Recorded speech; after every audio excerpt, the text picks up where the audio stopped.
একজন অভিনেতা বা অভিনেত্রী কি একা একা অভিনয় করতে পারে? না, পুরোপুরি নয়। অভিনয় হলো একটি সম্মিলিত কোলাবোরেটিভ শিল্প। সহজভাবে ব্যাখ্যা করা হলো, অভিনেতা পরিচালকের দৃষ্টিভঙ্গির ভীষণের অধীনে কাজ করেন।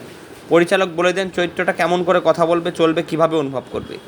স্ক্রিপ্টে সব ডায়ালগ আর অ্যাকশন লেখা থাকে। অভিনেতা নিজের মতো করে সংলাপ বানায় না।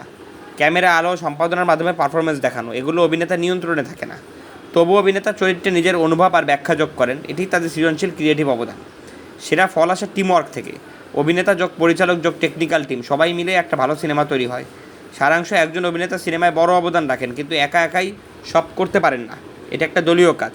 একটু গভীর বিশ্লেষণ, এক সিনেমা একটি দলগত কোলাবোরেটিভ মাধ্যম। সিনেমা তৈরি হয় অনেক বিভাগ মিলে, পরিচালনা, ক্যামেরা, শব্দ, সম্পাদনা, প্রোডাকশন ডিজাইন ইত্যাদি। অভিনেতা গুরুত্বপূর্ণ, কিন্তু একা পুরো সিনেমা না। সমন্বয় না থাকলে পারফরমেন্স বেমানান বা বিভ্রান্তিকর হতে পারে। দুই, পরিচালকের ভূমিকা। পরিচালক সিনেমার সামগ্রিক রূপ ঠিক করেন। অভিনেতা যতই দক্ষ হোক, পরিচালক নিশ্চিত করেন তার অভিনয় গল্প ও আবেগের সাথে মানানসই। একা একা অভিনয় করলে হয়তো পারফরমেন্স ভালো হয়, কিন্তু সিনেমার সাথে খাপ খায় না। তিন, স্ক্রিপ্ট ও গঠন। অভিনেতাকে নির্দিষ্ট স্ক্রিপ্ট মেনে চলতে হয়, নিজের মতো না। ডায়লগ, চরিত্রের ভ্রমণ, আর্ক, সময় সব কিছু নির্দিষ্ট থাকে। বেশি বিচ্যুতি করলে সিনেমার লজিক ভেঙে পড়ে। চার, টেকনিক্যাল বিষয়। ক্যামেরা, আলো, শব্দ, সম্পাদনা সব কিছু অভিনেতার অভিনয়ের সাথে মিলিয়ে করা হয়। সমন্বয় ছাড়া অভিনয় করলে পোস্ট প্রোডাকশনে সমস্যা হয়।